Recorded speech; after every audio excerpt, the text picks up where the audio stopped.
Cinema കണ്ടിട്ടില്ലാത്തവർ ഉണ്ടാവില്ല. അതിലൊരു നാട്ടിലെ ജനങ്ങൾ മുഴുവൻ അന്ധത ബാധിച്ചതായാണ് കാണിക്കുന്നത്. കാഴ്ച ഒരു നുണയാണെന്നും അതിനെക്കുറിച്ച് സംസാരിക്കുന്നത് പോലും ദൈവദൂഷണമാണെന്ന് അവർ വിശ്വസിക്കുന്നു. അത് സിനിമയല്ലേ എന്ന് പറയാൻ വരട്ടെ. അങ്ങനെ യഥാർത്ഥത്തിൽ ഒരു നാടുണ്ട്. പക്ഷേ അന്ധരല്ല അവർ, വർണ്ണാന്ധത ബാധിച്ചവരാണെന്ന് മാത്രം. അവർക്കെല്ലാം കറുപ്പിലും വെളുപ്പിലും മാത്രമേ കാണാൻ സാധിക്കൂ. വർണ്ണാന്ധത അഥവാ കളർ ബ്ലൈൻഡ്നസ് എന്ന് നമ്മളിൽ പലരും കേട്ടിട്ടുണ്ടാകും.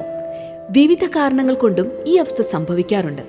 അതിലൊന്ന് നമ്മുടെ കണ്ണ്, തലച്ചോർ, ഞരമ്പ് എന്നിവയ്ക്ക് എന്തെങ്കിലും തകരാർ സംഭവിച്ചാൽ വർണ്ണാന്ധതയ്ക്ക് കാരണമാകാം എന്നതാണ്. അതുപോലെ എന്തെങ്കിലും രാസവസ്തുക്കൾ കണ്ണിൽ പോയാലും ഇങ്ങനെ സംഭവിക്കാം. എന്നാൽ ഒരു നാട്ടിലെ പകുതിയിലധികം ആളുകൾക്കും വർണ്ണാന്ധതയുള്ള സ്ഥലമുണ്ടോ? അങ്ങനെ ഒരു സ്ഥലമുണ്ട്.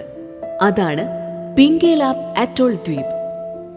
വർണ്ണാന്ധതയുള്ളവരുടെ ദ്വീപ്, ഐലൻഡ് ഓഫ് കളർ ബ്ലൈൻഡ് എന്നും പിങ്കേലാബ് ദ്വീപ് അറിയപ്പെടുന്നു.